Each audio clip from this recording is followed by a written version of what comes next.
नमस्कार दोस्तों, मैं हूं रोशन और आप देख रहे हैं जीके अफेयर्स यूट्यूब चैनल। दोस्तों, इस चैनल पे आपको प्रीवियस ईयर पेपर का डिस्कशन और साथ ही साथ जीके की तैयारी करवाई जाती है, तो आप लोग जरूर इस चैनल को सब्सक्राइब करके बेल आइकन को प्रेस रखिए। दोस्तों, आज हम पेपर जो डिस्कस करेंगे वह है DSSB में एग्ज़ाम हुआ था स्टैटिकल असिस्टेंट का। जी हाँ, स्टैटिकल असिस्टेंट का पेपर हुआ था 28 जून 2015 को।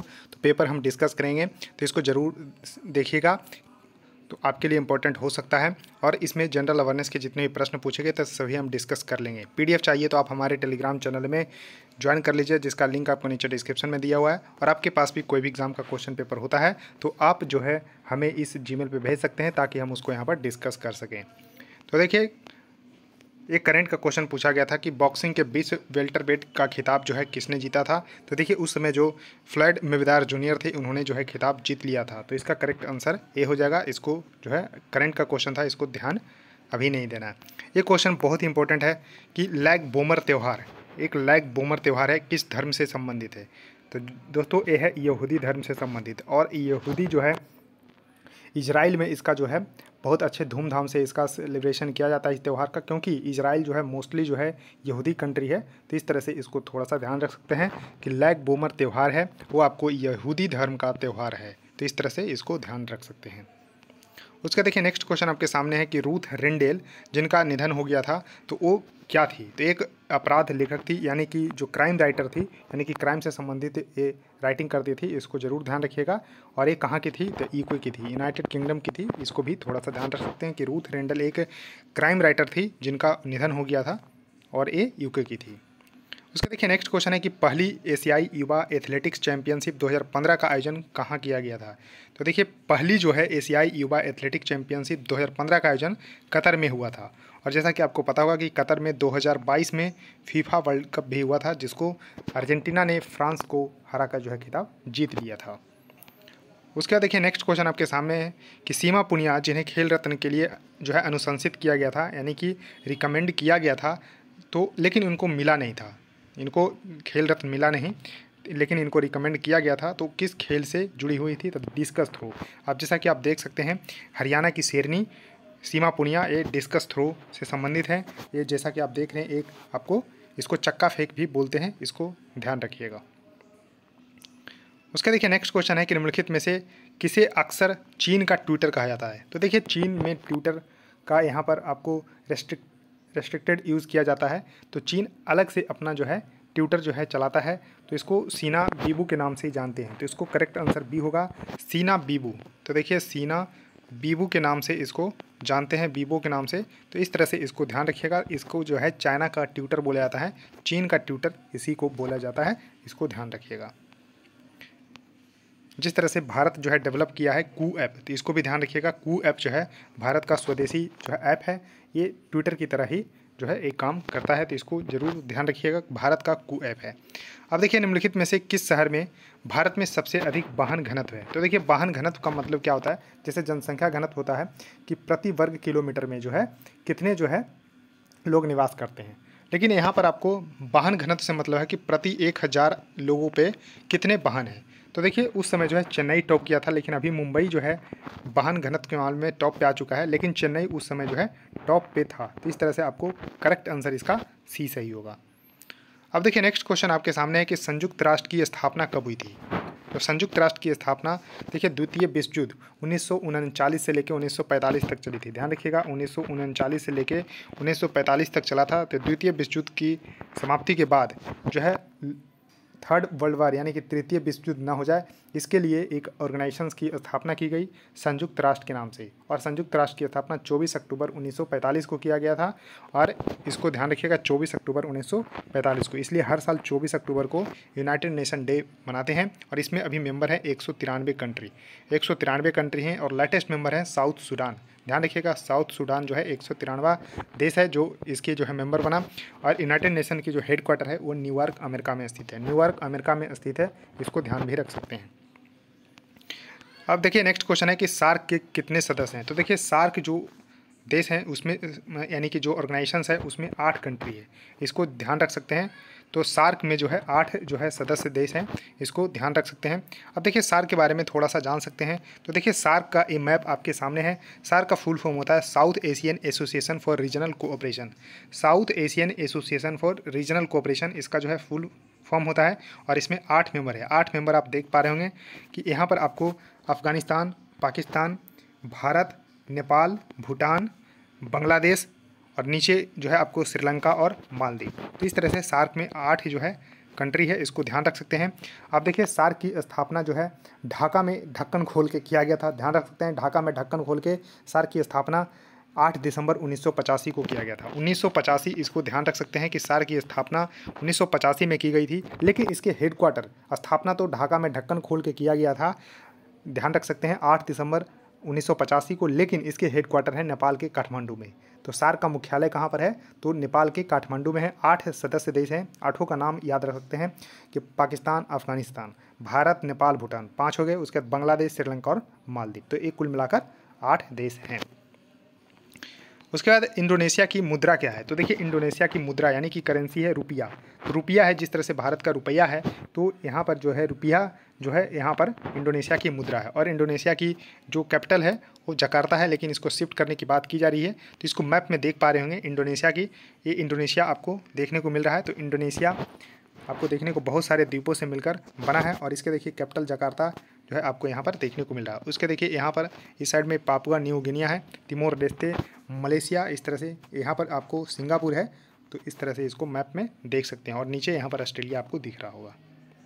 उसका देखिए नेक्स्ट क्वेश्चन है कि प्रथम विश्व युद्ध की शुरुआत कब हुई थी? तो देखिए प्रथम विश्व युद्ध की शुरुआत जो है कब हुई थी? तो यहाँ पर ध्यान रख सकते हैं कि 28 जुलाई 1914 को। ध्यान रख सकते हैं डेट 28 जुलाई 1914 को। 1914 तो 1914 इसका करेक्ट आंसर होगा, यानी कि 1914 में। क्यों हुआ था? क्योंकि ऑस्ट्रिया द्वारा सर्बिया पर आक्रमण के साथ इसका शुरू हुआ। तो यहाँ पर ध्यान रख सकते हैं। तो 1918 तक चला था, 1918 तक ये युद्ध चला था। 2 विश्व युद्ध हो चुके हैं, एक प्रथम विश्व युद्ध 1914 से 18 तक, द्वितीय विश्व युद्ध 1939 से लेकर 1945 तक। तो इस तरह से इसको ध्यान रख सकते हैं। उसका देखिए नेक्स्ट क्वेश्चन आपके सामने है कि हिरोशिमा शहर पर परमाणु बम जो है कब गिराया गया था? तो देखिए आप ध्यान रख सकते हैं कि आज ही के दिन यानी कि 6 अगस्त जो है के दिन ही, लेकिन वो ईयर था 1945, लेकिन 6 अगस्त के दिन ही जो है अमेरिका के द्वारा जापान के जो हिरोशिमा शहर पर 6 अगस्त 1945 को बम गिराया गया था। और ये बम का जो नाम था दोस्तों वो था लिटिल बॉय। तो ध्यान रख सकते हैं लिटिल बॉय था और ये यूरेनियम 235 का बना था। तो इस तरह से इसको थोड़ा सा ध्यान रख सकते हैं। तो काला दिन था, तो इस तरह से ध्यान रख सकते हैं। तो हिरोशिमा शहर पर परमाणु बम 6 अगस्त 1945 को गिराया गया था।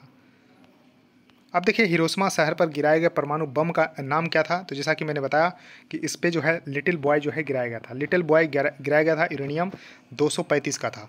और देखिए 235 का था।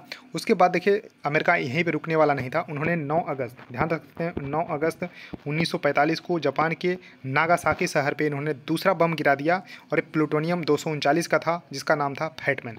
तो देखिए फैटमैन के नाम से इन्होंने जो है फैटमैन है, तो फैटमैन को यहाँ पर नागासाकी पे गिरा दिया 9 अगस्त 1945 को। 2 परमाणु बम यहाँ पर गिराया था, एक जो है हिरोशिमा पे, दूसरा नागासाकी पे। 6 अगस्त को हिरोशिमा पे, 9 अगस्त को नागासाकी पे। लिटिल बॉय जो हिरोशिमा पे और फैटमैन जो है नागासाकी पे। तो इतना जो है आपको ज़रूर ध्यान रखना है। अब देखिए नेक्स्ट क्वेश्चन है कि हमारे राष्ट्रीय ध्वज की चौड़ाई और उसकी लंबाई का अनुपात। तो देखिए सबसे पहले राष्ट्रीय ध्वज को ही देख लीजिए। ये अपना प्यारा सा राष्ट्रीय ध्वज, इसको डिज़ाइन किए थे पिंगली वेंकैया इसको डिज़ाइन किए थे। और इसमें केसरिया वाइट और यहाँ पर जो है हरे रंग का यहाँ पर 3 पट्टी है और बीच में जो है नेवी ब्लू कलर का यहाँ पर चक्र है, अशोक चक्र, जिसमें 24 तिलियाँ हैं। ये भी कई बार पूछा गया, 24 तिलियाँ हैं। और यहाँ पर आप देख सकते हैं कि इसकी लंबाई 3 है और यहाँ पर चौड़ाई 2 है, यानी कि यहाँ पर पूछा गया चौड़ाई और उसकी लंबाई, यानी कि 2:3 इसका सही उत्तर होगा। इस तरह से इसको ध्यान रख सकते हैं, बहुत ही महत्वपूर्ण क्वेश्चन था।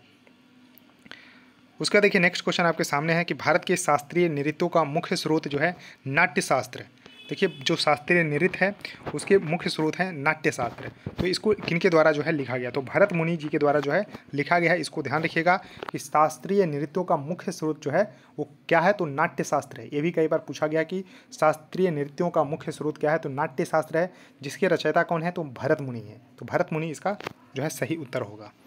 उसका देखिए नेक्स्ट क्वेश्चन है कि पाकिस्तान का राष्ट्रीय पक्षी, जिस तरह से भारत का राष्ट्रीय पक्षी जो है मोर है, मोर भारत का राष्ट्रीय पक्षी है, तो पाकिस्तान का राष्ट्रीय पक्षी क्या है? चकोर। तो चकोर यहाँ पर देख पा रहे होंगे, बहुत ही अच्छी पक्षी है, यहाँ पर देखने में खूबसूरत लग रहा है। तो इस तरह से आप देखने को मिल सकता है। चकोर इसका जो है करेक्ट उत्तर होगा, पाकिस्तान का राष्ट्रीय पक्षी चकोर है। अब देखिए विश्व में कॉफ़ी का सबसे बड़ा उत्पादक देश कौन सा है? तो देखिए ये बहुत ही इंपॉर्टेंट है, इसको ध्यान ही रख लीजिए, ये कभी बदलता ही नहीं है, क्योंकि जो है आधे से ज़्यादा जो है कॉफ़ी का उत्पादन जो है ब्राज़ील करता है। तो इस तरह से ब्राज़ील इसका सही उत्तर होगा, जो कि साउथ अमेरिका जो है महाद्वीप में स्थित ब्राज़ील देश है। और देखिए ब्राज़ील में एक कॉफ़ी के अलग से बंदरगाह है, तो कॉफ़ी की जो बंदरगाह है ब्राज़ील में उसको कॉफ़ी पोर्ट बोलते हैं, उसको सेंटोस बोलते हैं। तो इस तरह से ध्यान रख सकते हैं कि सेंटोस जो है वो बंदरगाह है, दुनिया का कॉफ़ी पोर्ट कहलाता है। तो कई बार एग्जाम में पूछा गया है कि coffee port of the world किसको बोलते हैं, तो ब्राज़ील के जो सेंटोस है उसको बोला जाता है। तो Santos port is known as the coffee port of the world. तो इसको ध्यान रखिएगा, सेंटोस इसका सही उत्तर होगा। तो सेंटोस जरूर ध्यान रखिएगा। और जो है कॉफ़ी का सबसे बड़ा उत्पादक देश है, यहाँ पर आपको ध्यान रखना है ब्राज़ील। अब देखिए नेक्स्ट क्वेश्चन है कि नृत्य को प्रोत्साहित किया गया और तंजौर के मंदिर में प्रदर्शन किया गया है, तो वो नृत्य कौन है? तो देखिए जो भारत के शास्त्रीय नृत्य 8 हैं उसमें से जो भरतनाट्यम है वो तमिलनाडु में जो परफॉर्म किया जाता है। तो यहाँ पर तंजौर जो है तमिलनाडु में स्थित है, तो यहाँ पर भरतनाट्यम इसका सही उत्तर होगा। यानी कि भरतनाट्यम जो है तंजौर के मंदिर में जो है प्रदर्शित किया जाता था, वहाँ पर जो है नाट्य जो है परफॉर्मेंस किया जाता था। तो इस तरह से आपको जरूर ध्यान रखना है। अब देखिए विश्व का सबसे बड़ा जीवित स्तनपायी यानी कि मैमल्स जो है कौन सा है? तो नील व्हेल है, यानी कि जो है यहाँ पर ब्लू व्हेल जो है इसका सही उत्तर होगा। जो यानी कि नीला व्हेल है वो जो है जीवित स्तनधारी में सबसे बड़ा है, यानी कि जीवित मैमल्स में सबसे बड़ा है। तो नीला जो है व्हेल जो है इसका सही उत्तर हो जाएगा।